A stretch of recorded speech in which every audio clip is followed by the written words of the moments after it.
Jai Sriman Narayan. Jai Sriman Narayan. Jai Sriman Narayan.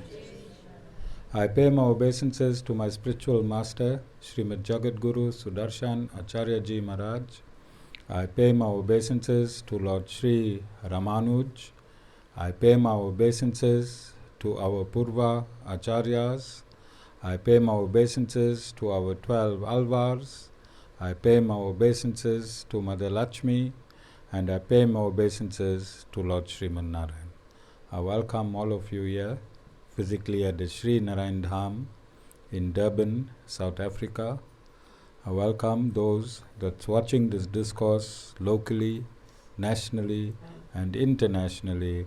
And I welcome in advance those that's going to be watching this discourse when it is posted on YouTube, TikTok, and the various groups from around the world subsequently. Today is the culmination of 9 days of satsang here at the Sri Narayan Dham and around the world simultaneously. And today is the birth or appearance day of Lord Sri Ram. It is of significance that I have invited Prince Hlathikhulu as a special guest tonight, because we are entering an era from which there is no turning back. And whilst the camera is on Prince, I want to state this as an absolute truth. Today, who you seen from whichever part of the world, or you're going to see, this Prince is the highest ranking monarch in the world today. He is the highest ranking monarch in the world today. And if you look at categories of monarchs, they have a country. They have a country or a group of countries clustered together. And if you look at the size of our brothers and sisters in the San nation alone, and the San nation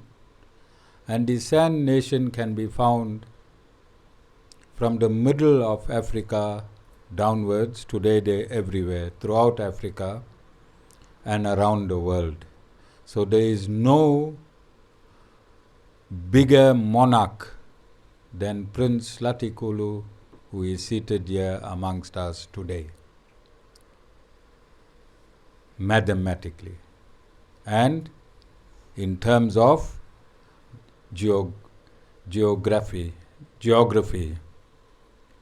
So I don't think the Prince himself was aware of this truth. Were you, Prince? Okay, he was. He's researched.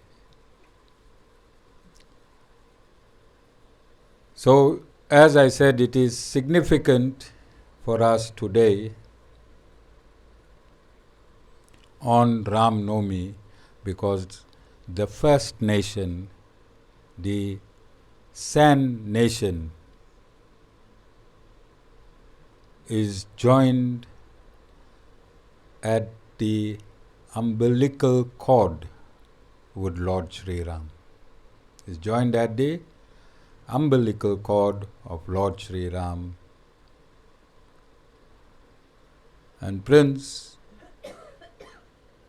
is going to be involved in his PhD. Remember, he's already got his doctorate He's going to be involved in his PhD, but before I get there, I want you to go to my discourses about 8 or 9 weeks ago, maybe 10 weeks ago, before I signed the Memorandum of Understanding with the Prince. I predicted accurately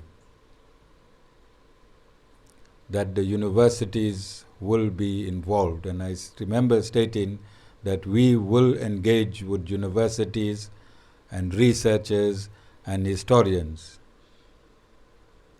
And whilst I'm seated here, the universities has already started their engagement with both Prince Hlathikhulu and the Sri Narayan Dham.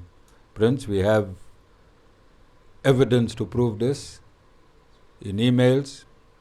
When I predicted this, it was a very long time, and the Prince himself did not know that all of this is going to happen as per my prediction. So I predicted about 10 weeks ago. I said universities will be involved, and Prince sent me an email today, or a copy of an email where the University of KZN, Prince, am I right? Through a professor wants the Sri Narayan Dham and the Prince to research practically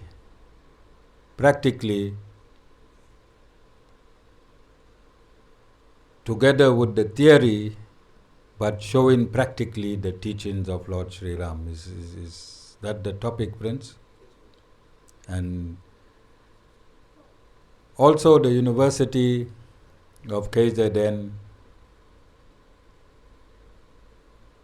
through the professor, has asked the Prince, who has a master's degree, to research and compile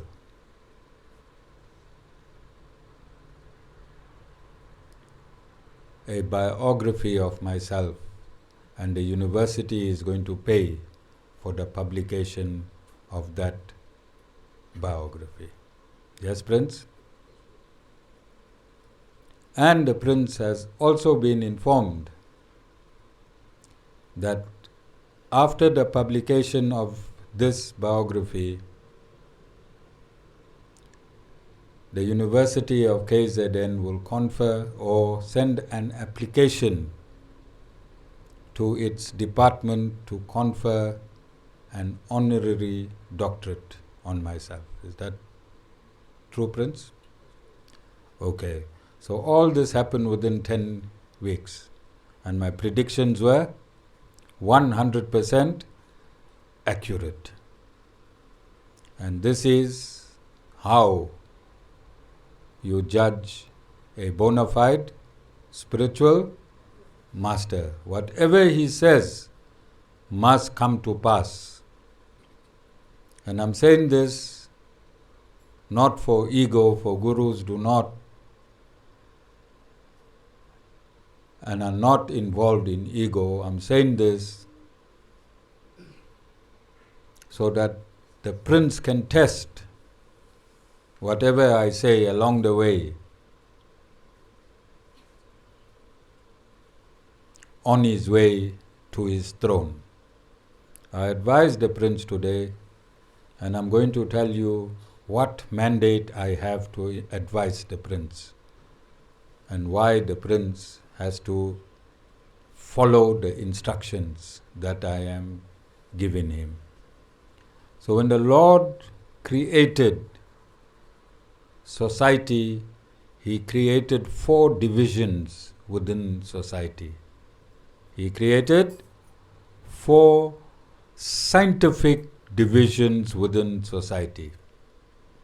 And no society in the world exists without these divisions. And this is where I've stated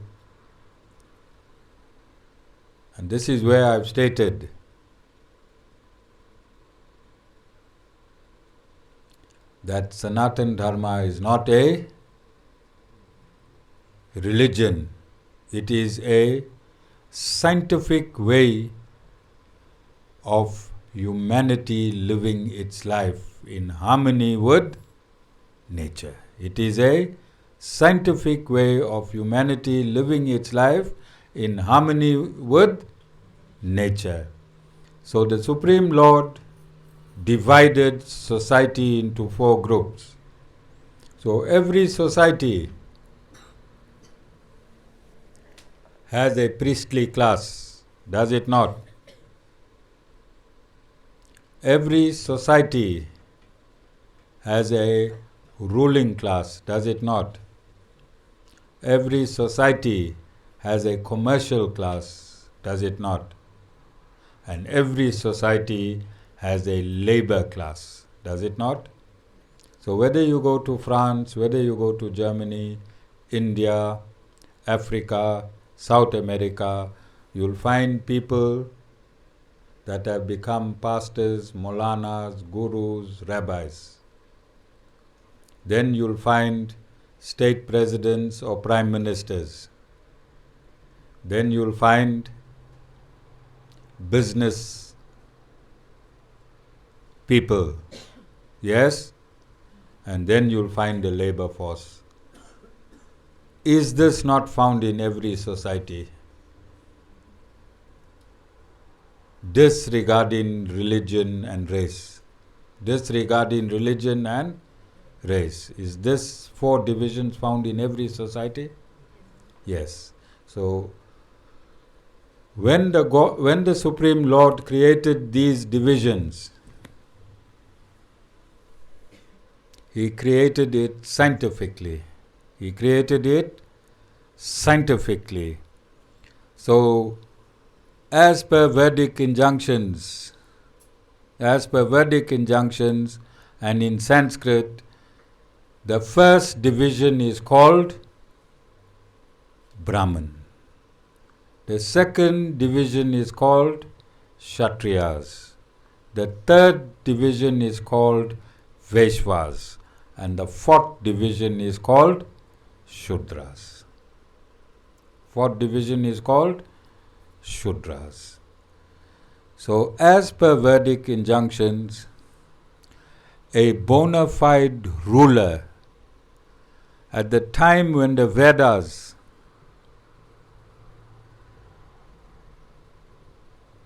were compiled, both in Lord Ram's time and in Lord Krishna's time, there were monarchies or kings ruling their countries from around the world. And it is a legal obligation on part of the king to be advised by a bona fide spiritual master on his personal capacity as well as his ruling capacity. So, have you seen it in the Ramayana? Lord Ram was born a king, yes or no? He was born a prince. He was the firstborn. The firstborn succeeds the position of the king if the king wishes so, or if the king is deceased. Yes or no? Is this in the Ramayana?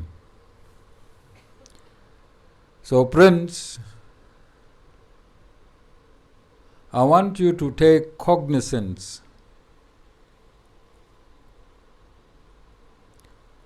that whilst you were supposed to naturally acquire your throne,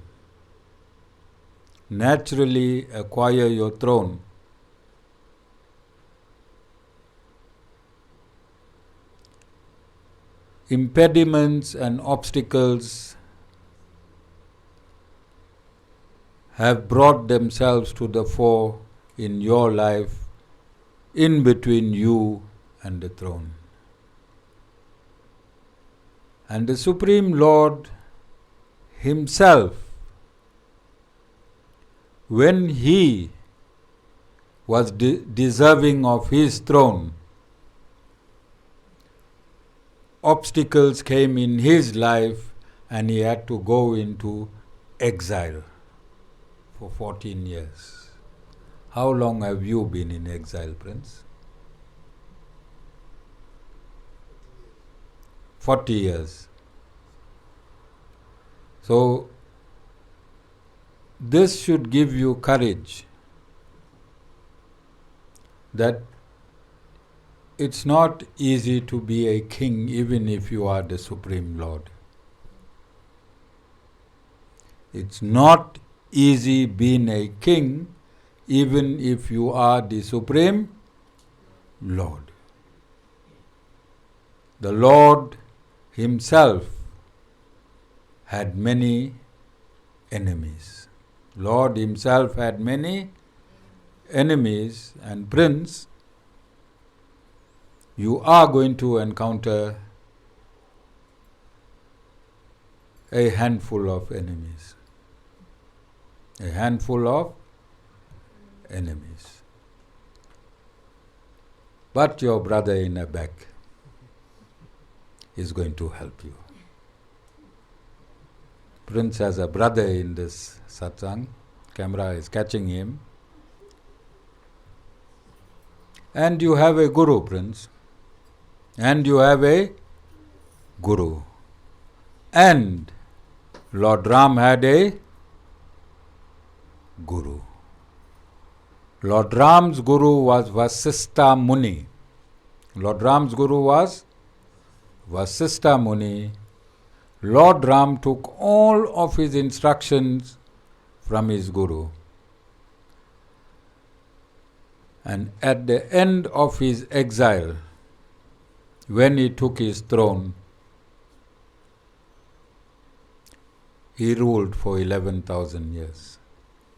Prince, I hope you're not looking for those numbers. That happened in another time zone. Prince, that happened in another time zone. And this is happening in another time zone. But you will rule for many years. That is a guarantee. That is a guarantee.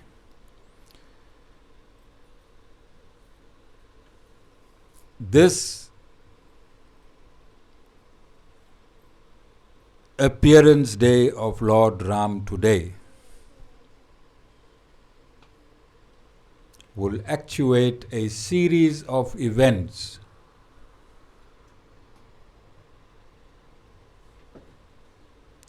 that will change the consciousness of the world.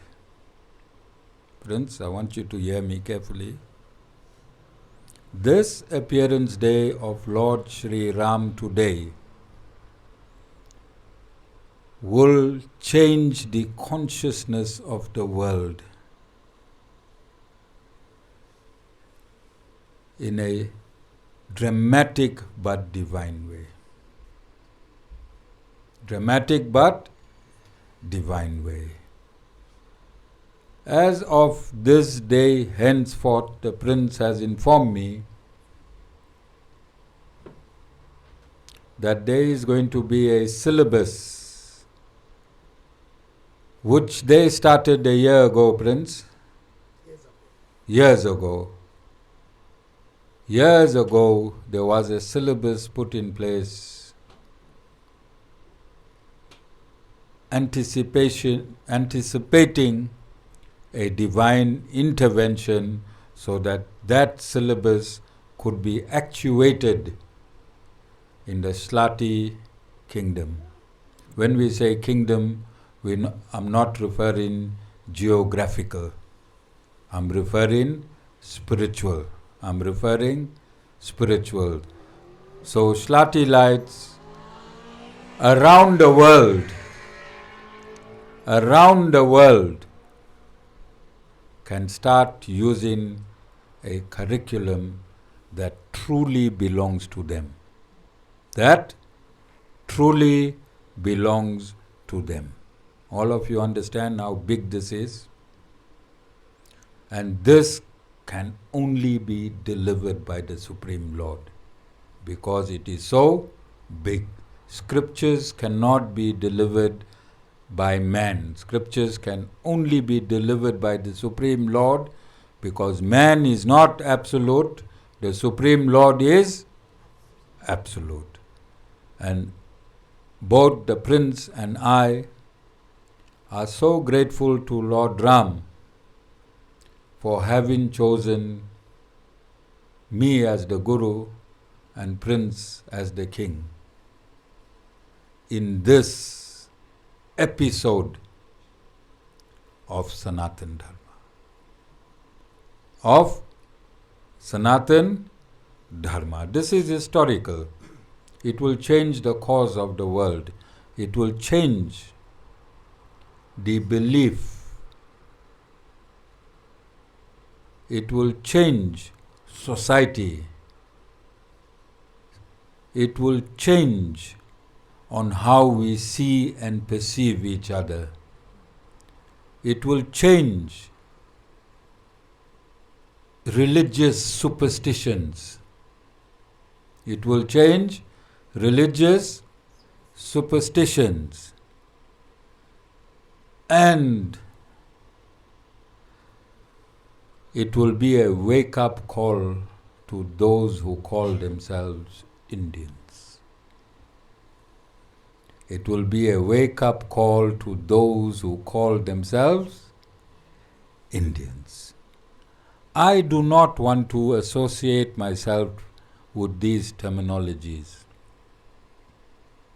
Who gave India the name India? You understand? Who gave Africa the name Africa? We need to revert to scriptures. Prince, what is the name of the African continent in Hlathikhulu?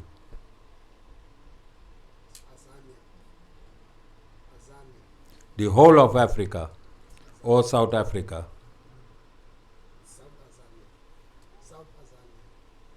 So the entire Africa is called Azania. And we need to starting from today, call our continent Azania. Call India Bharat. India is Bharat Varsa. For short, you call India Bharat.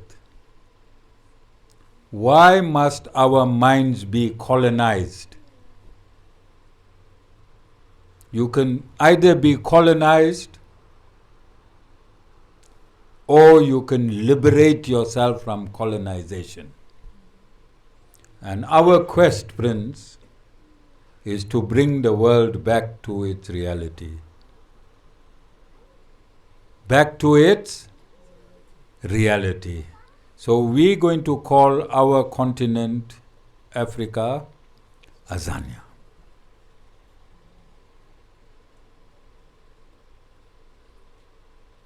The name of South Africa was to have been Azania. The name of South Africa was to be Azania. You know, Prince? In 1986, when this country was sold by the incoming ANC to the white monopoly, they chose to speak English and they left the name South Africa.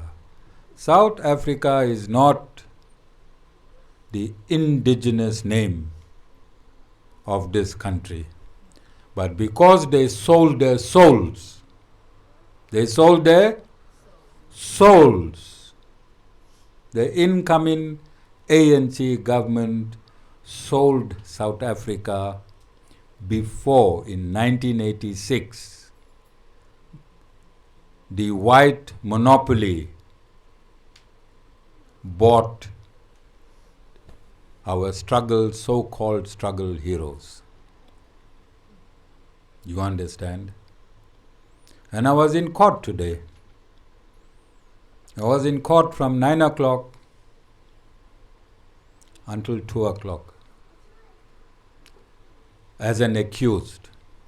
As an accused. But I had a good day in court today. Because that democracy that I fought for since Standard 8, I started my fight for real democracy when I was in Standard 8. That's when I became an activist. And at the age of 60, I'm still seated as an activist. It gave me great pleasure to see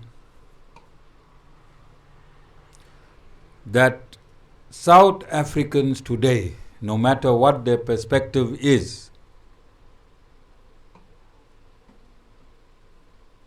can ensure from whichever direction that this democracy has allowed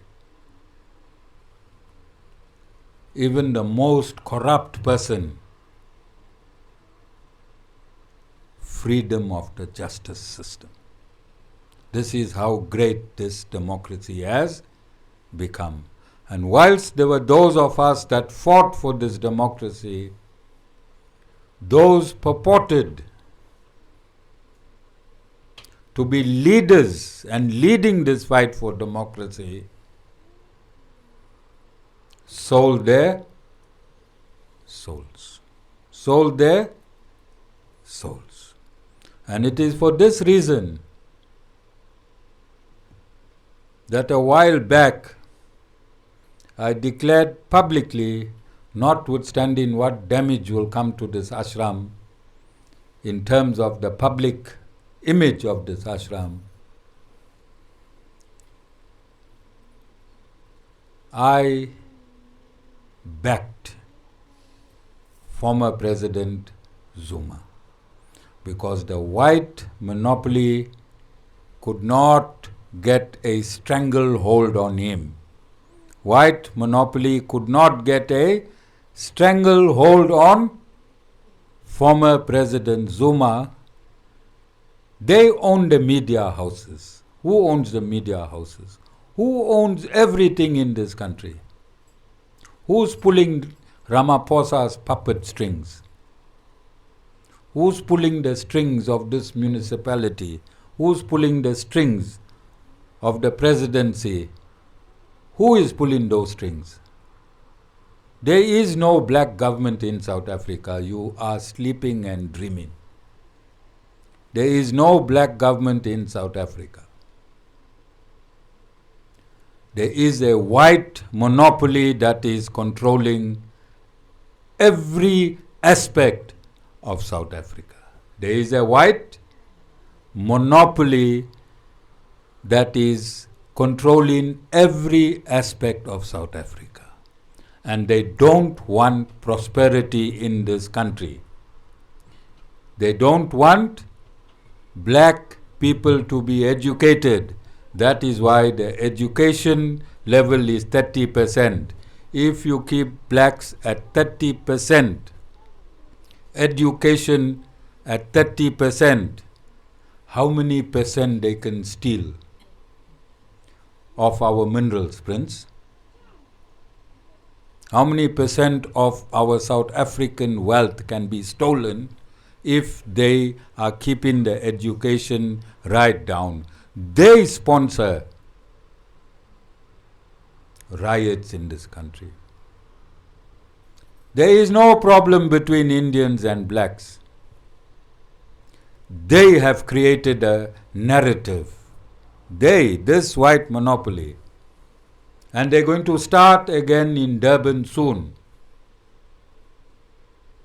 They have the striker, they have the match. Wherever disruption going to happen, it's going to happen here in Durban. And they're going to use the race card again. They're going to use the race card again. Whose malls were burning? Whose shops were burning? The white monopoly shops were burning. Yes or no? Yes.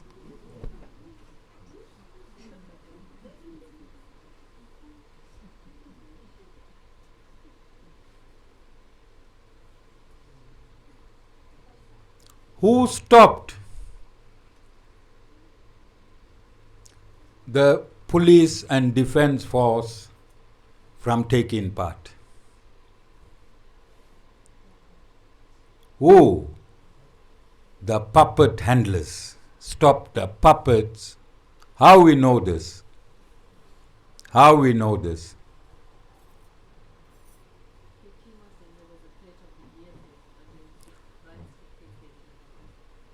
When the EFF threatened, last week Monday or the previous Monday, army trucks were seen everywhere. When we were in lockdown during COVID, army trucks were seen everywhere. Why it took 3 days? Why did it take 3 days for a police commissioner, police minister, defense minister, and state president? Why did it take 3 days before they made a public appearance? When this country was on fire, when Indians and blacks were dying.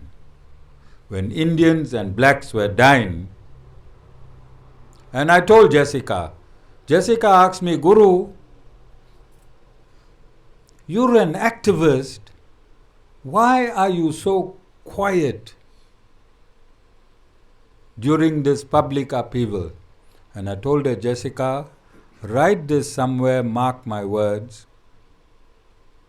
They will use this racial tension and they will take away the reality that happened. Did I tell you that, Jessica?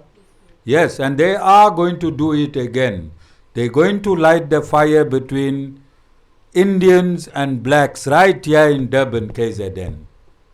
This white monopoly. And they're going to use that as an excuse to suppress the aspirations of this country. To suppress the aspirations of this country. Are you seeing it through the Guru's eyes? Can you see it through the Guru's eyes?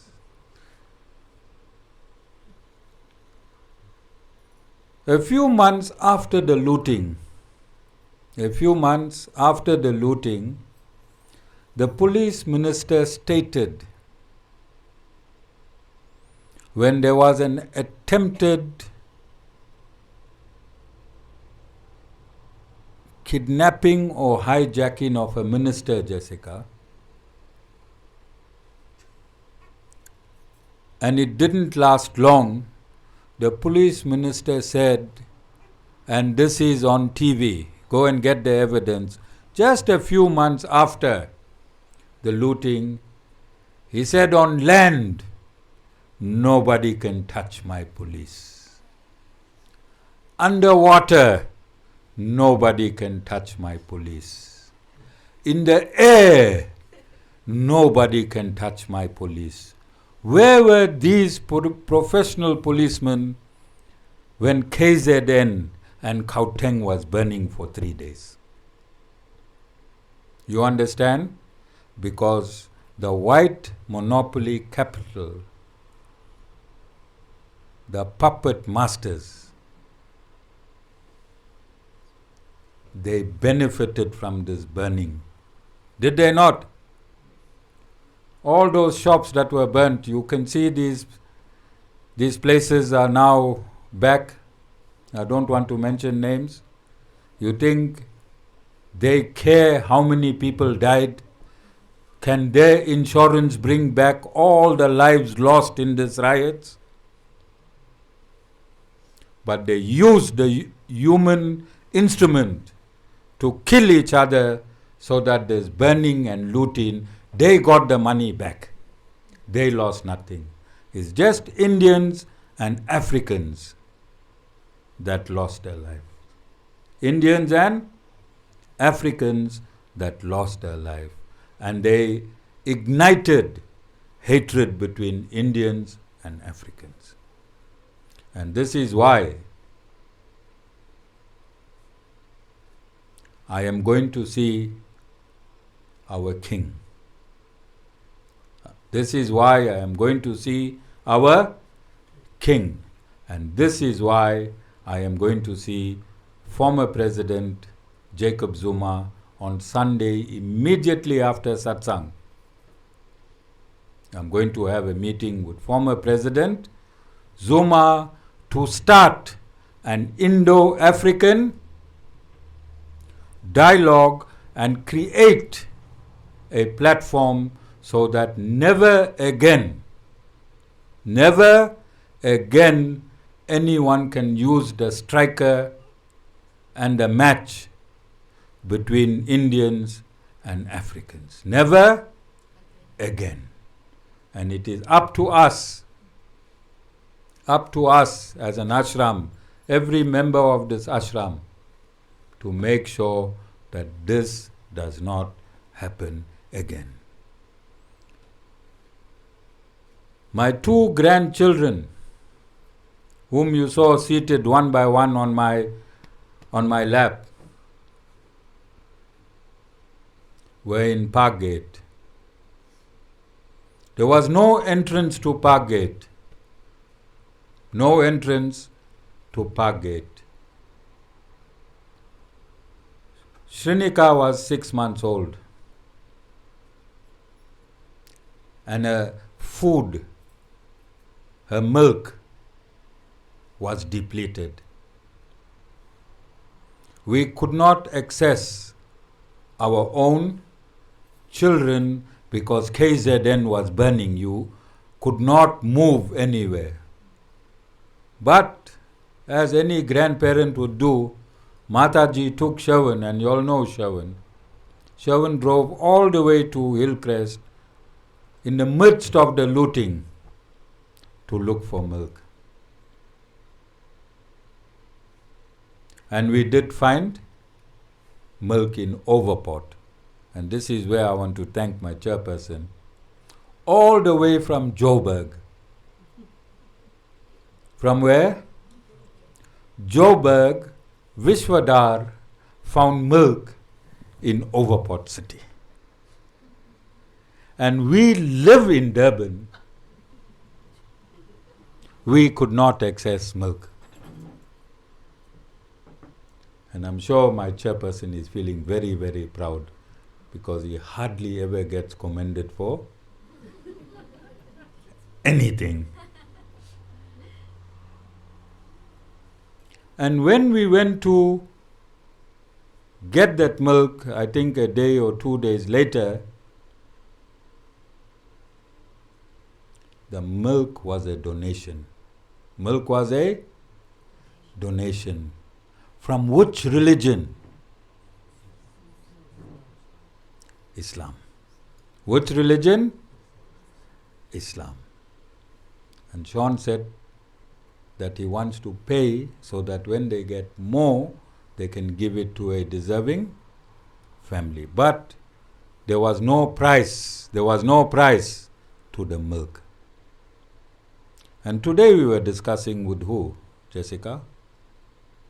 Who was discussing with me that when it comes to Hindu prayers, the price of marigolds go away very high. Who was discussing that with me? Myself, Vasan, and you. When it comes to Hindu prayer times, you go to a prayer shop, everything is triple the amount. In this month of Ramadan, everything is cheap in a Muslim shop. There's a restaurant, I don't want to mention the name, you might think I'm getting a donation from there, in Chatsworth Center. A Muslim restaurant in Chatsworth Center. Satish is very happy. Is giving free chicken and naan to those who cannot go home when your time for break-in fast arrives. But what are our Sanatan Dharmis doing in all our prayer times? They're raising the prices. You understand? Can you see the difference between Islam and Sanatan Dharma? And this is why I said, look around you. You don't even need to know scripture. Look around you. Look at the religion that is most faithful. Is that not being faithful? That is why they have that BMWs. That is why they have all these big buildings. And I said this 10 years ago, and I'm saying this again. Don't be jealous of Abdul. Because Abdul follows every aspect of his religion to the T. And the Supreme Lord got no problem giving Abdul prosperity. You understand? So you need to take these factors in this Ram Nomi. No ashram in the world is giving you this advice on this day. On God's birthday, the greatest gift you can get on God's birthday is knowledge to liberate your unrighteous mind. You have aspects of righteousness within you, and you have aspects of unrighteousness within you. And it is this birth of the Supreme Lord that killed 10-headed Ravana. Vasan, have you shown Nadine the other 9 heads yet? 10-headed Ravana. The 10 heads represents anger, hatred, jealousy, pride, ego, lust, greed. You understand? All the negativities that is ruling your mind. When you are moved by anger, when you moved by hatred, when you moved by lust, when you moved by greed, when you moved by jealousy, when you moved by envy, when you moved by pride,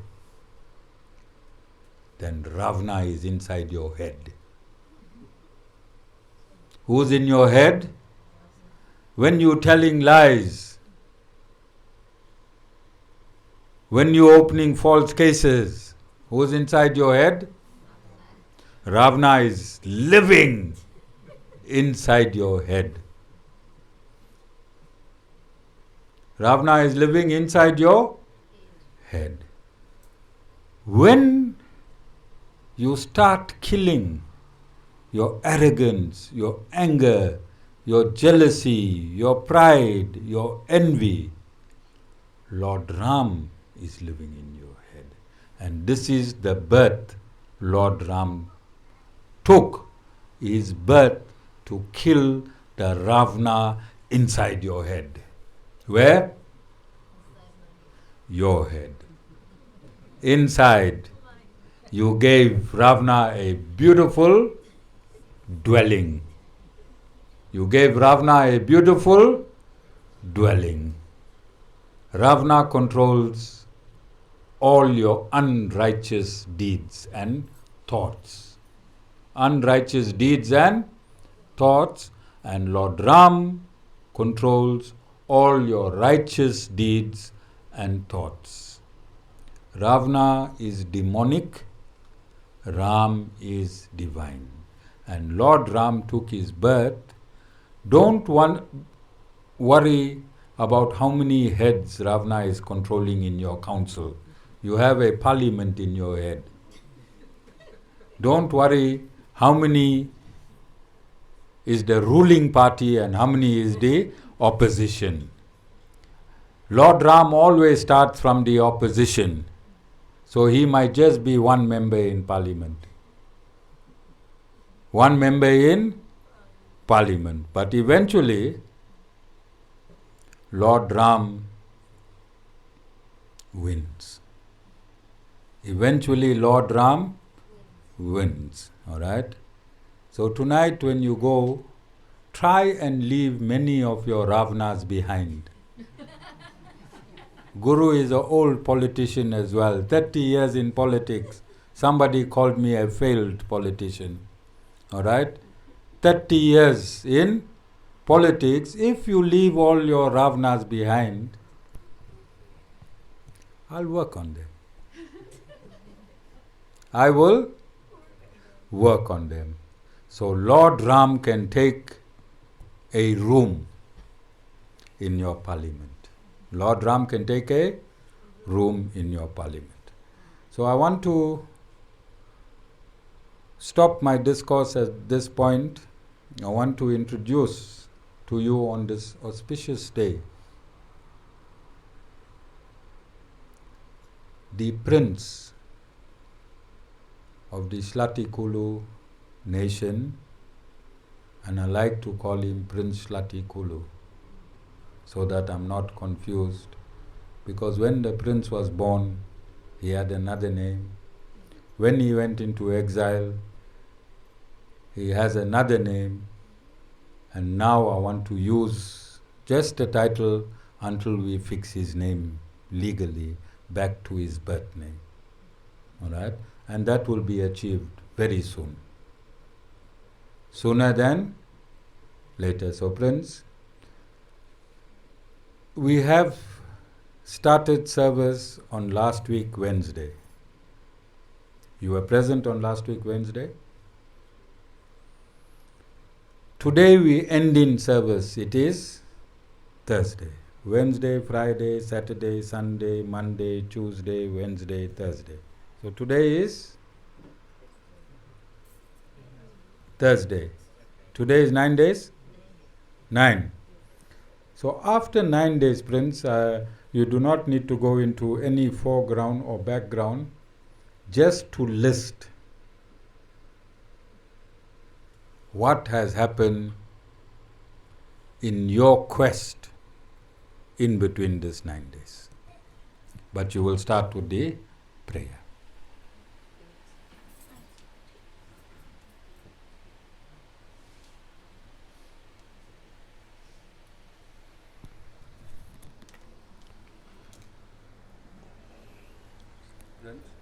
You can look at the TikTok camera or the Facebook camera. On behalf of the Sun Nation, I would like to say thank you, Guru, for journeying with us, for helping us to be where we are today. We are in the 200 years of intellectual revolution, which was started in 1979 when I was born. It was the fall of another 200 years of the military revolution of the Sun. This military revolution was started in 1778 when the Sun were raided here in Hlathikhulu. Guru, Southern Africa was Hlathikhulu. It was the kingdom of the Sun, Southern Africa. So our people were raided, and then they were taken to the foreign countries as slaves.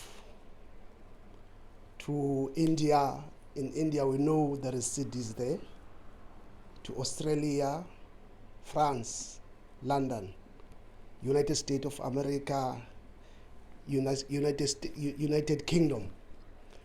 So the Sun people established Aboriginal Liberation Force to fight the slave trade In 1806, the slave trade was abolished.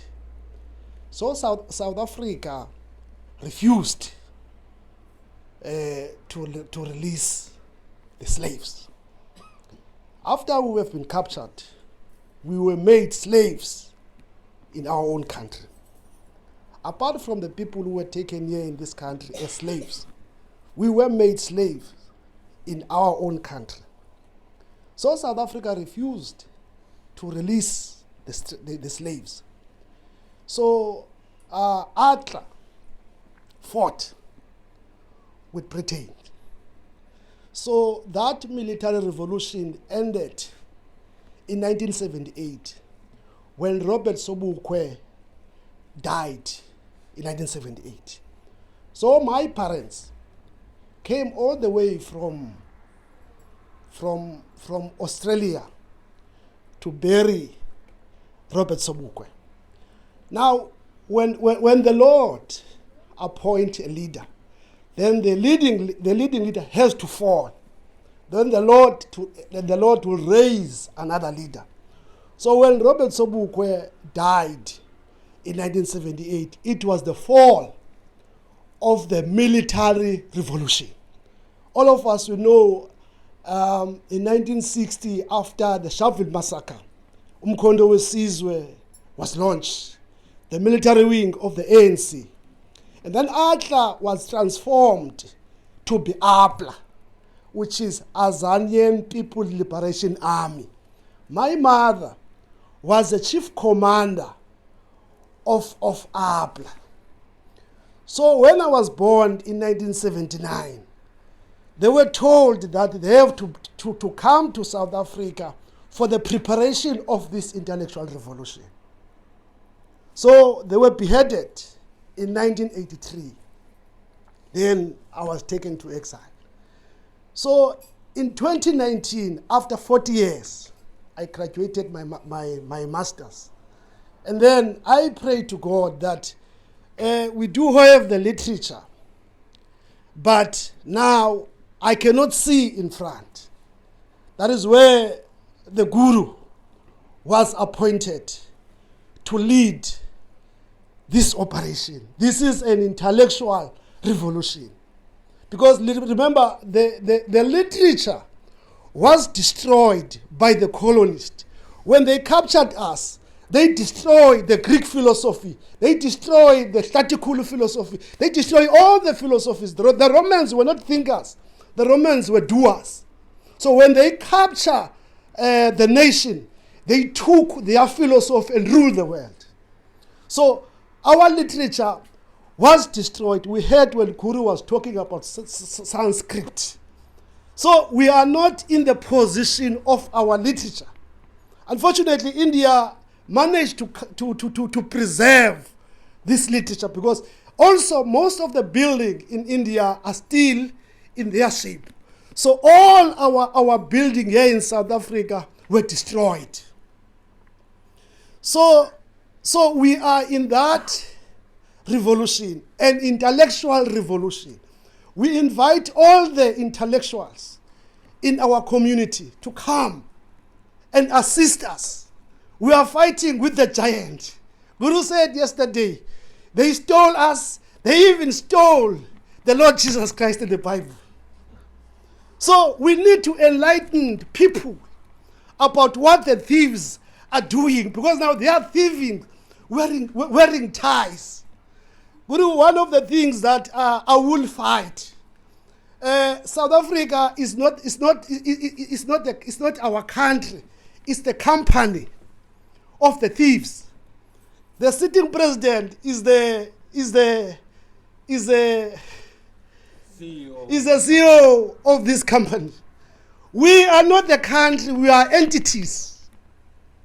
So we invite all the South African to come and join us to liberate ourselves from the thieves, because people are going to be poor and poor and poor, are are shifted from our country to other countries and processed, and then when they brought it back, we have to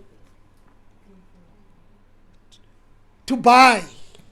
So it create more job opportunity to other countries. So you see, as we watch this, it's very painful. In our own country, we are not recognized.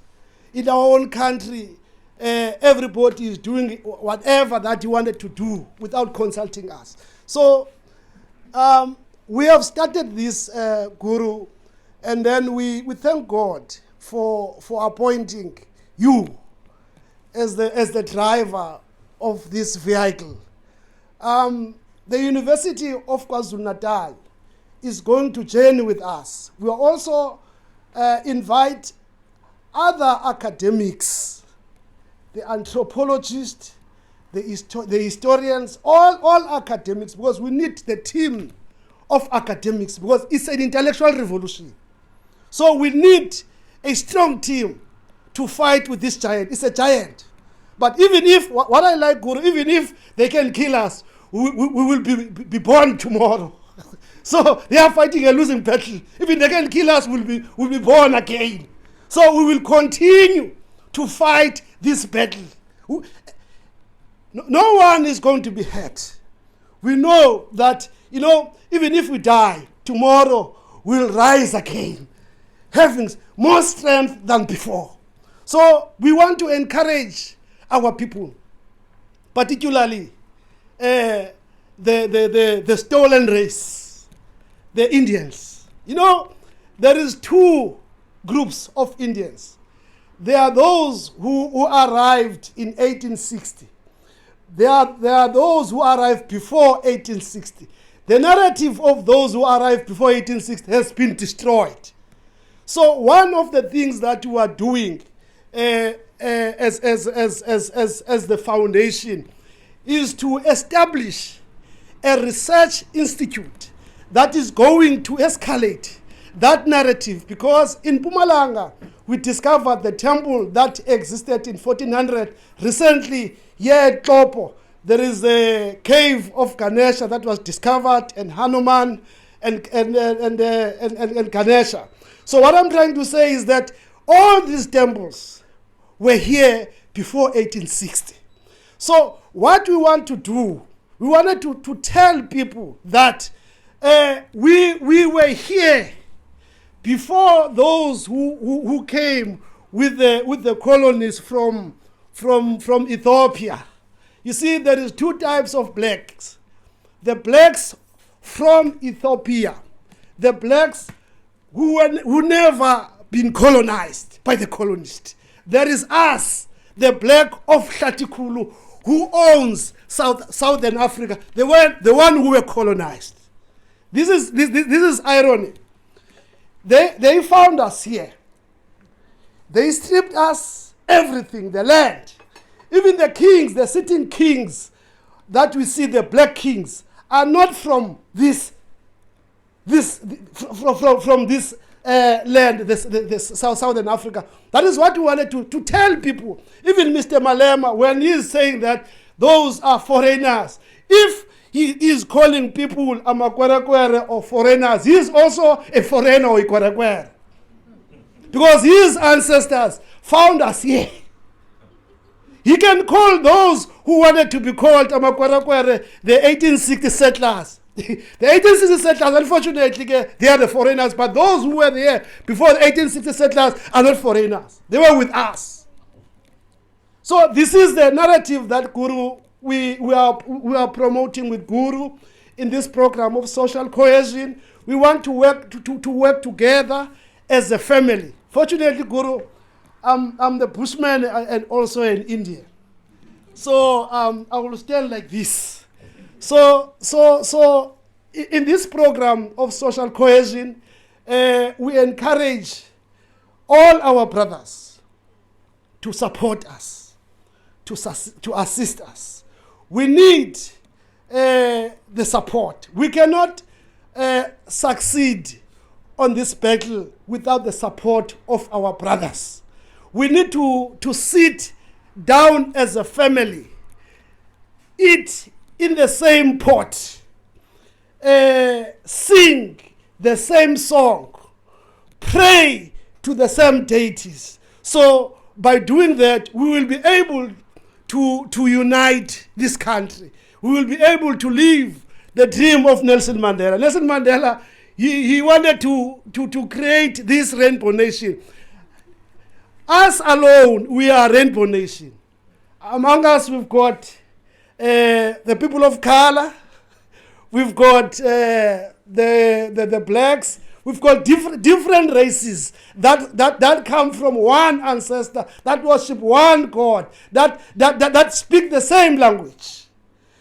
All of our language, Guru, were destroyed. Now, we are not speaking the Aboriginal language, we are forced to speak English. So, what I'm trying to say, all of us, we face the same challenge. So, it is very important for us to unite. Now, what is nice about this journey, we are going to be guided by the universities.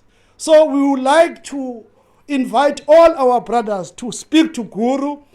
If a person feels that he can assist on the side of history or education or anthropology or law, because we need all the teams, because we are in the process now of starting a land claim. Our brothers in Lesotho, I just want you to understand that Basotho are also part of the San.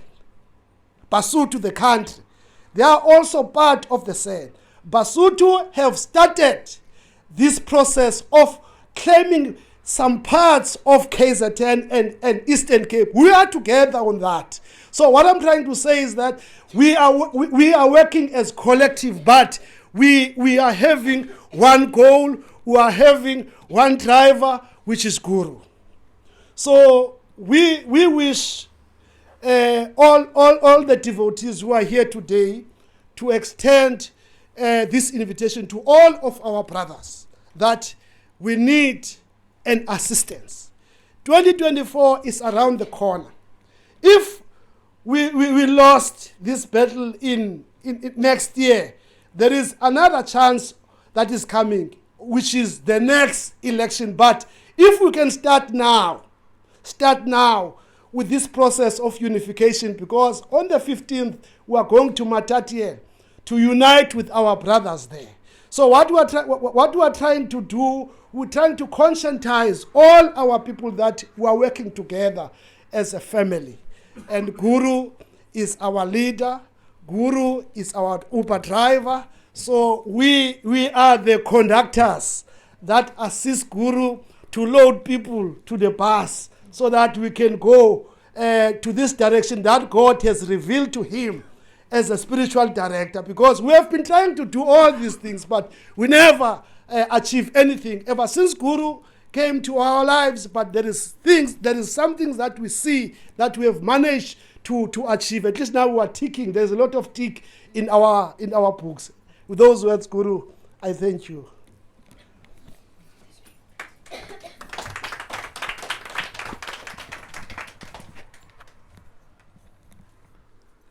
I said this the last time, Prince, and I'm saying it again. You never lose your preaching skills from Christianity. Prince was a preacher for how many years? 27 years. A priest. Yeah, how long? 27 years. Right? So he got that. One of my pastor friends said, it is dangerous to give a mic to a pastor. And it is dangerous to give the mic to the prince. But I'm sure you've all felt his pain. Okay? Prince, I want to end this discourse tonight. Jessica, I want to start with you. We need lawyers to come on board. We have a legal quest. And all the lawyers that studied law in South Africa, It is their duty to come in and fuel this mission with their legality. It is the duty of retired judges, retired Constitutional Court judges, retired senior counsel, advocates, practicing senior counsels, practicing attorneys. There should be something in their conscience. There should be something in their conscience to trouble them, because they have a section of the ammunition that we need on our way forward. They have the ammunition. They studied in this country. They are practicing in this country. They are profiting in this country. And the landowners are homeless in this country. The owners of this land are homeless. So lawyers, and I'm going to start with Jessica, and she's going to start the legal fire. She's going to start the legal fire. I want to see magistrates sitting in this satsang. I want to see Constitutional Court judges sitting in this satsang. I want to see the legal fraternity, Jessica, involved in this fight, because it is on their conscience. They have the bullets. We do not have to reinvent the wheel. The wheel is there already, Prince. They have the knowledge. We have to present them with a case, and they need to ensure that the case that we presented to them, they use their conscience and they make this mission a successful one. So I pray to Lord Sri Ram. It is my fervent wish, and you all know me, I've never asked God for anything yet.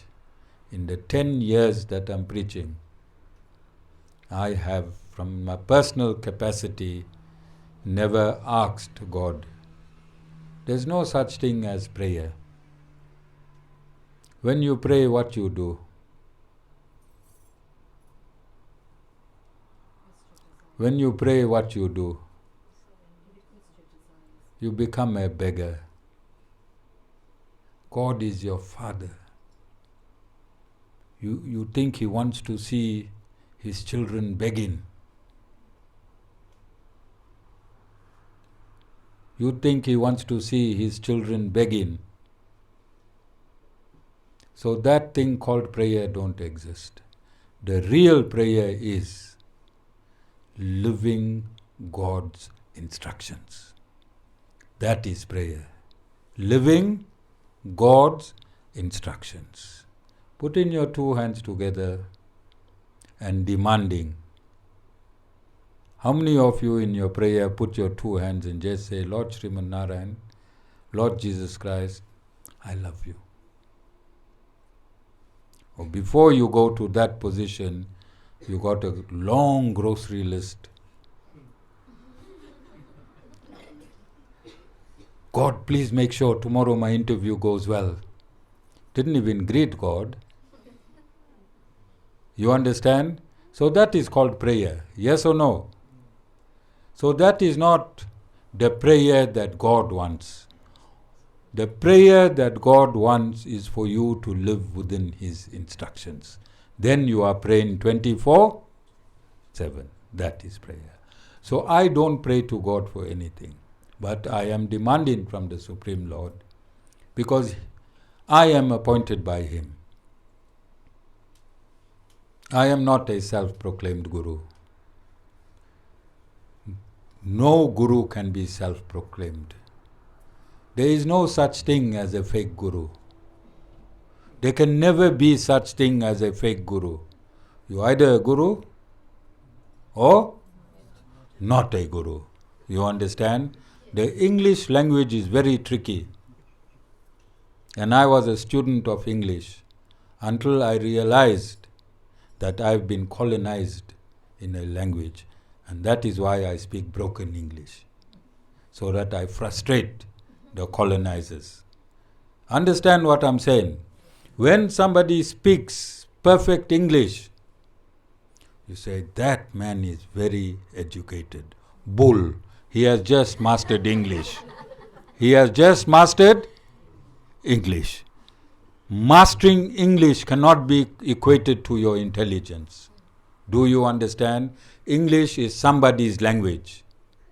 English is? I am forced to speak it because I have no other language. If I had another language, I wouldn't be speaking English. You understand? All of you understand? The poison of English language has raped the world. The poison of English language has raped the world. You're a gentleman if you wear shirt and tie. Yes? Then we threw our traditional clothes and we're wearing shirt and tie to be a gentleman. Your outer clothing don't make you a gentleman. And lastly, you all heard of Swami Vivekananda?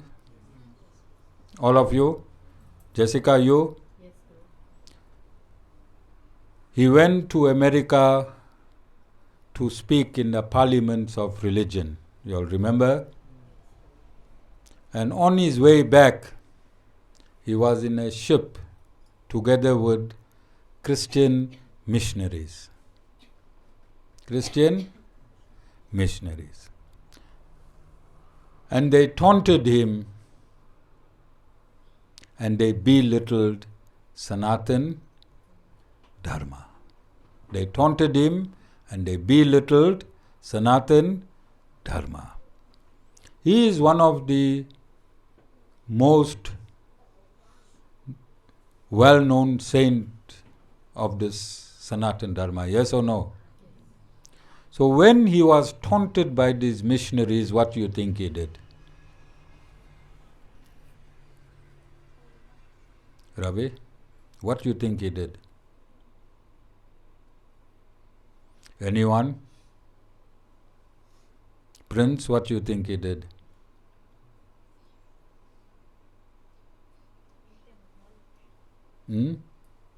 They're just coming up from a parliament of religion.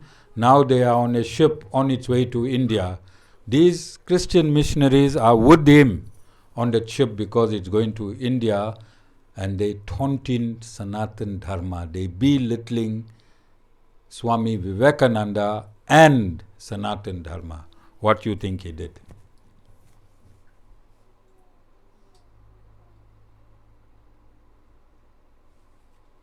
He caught the taunter by his throat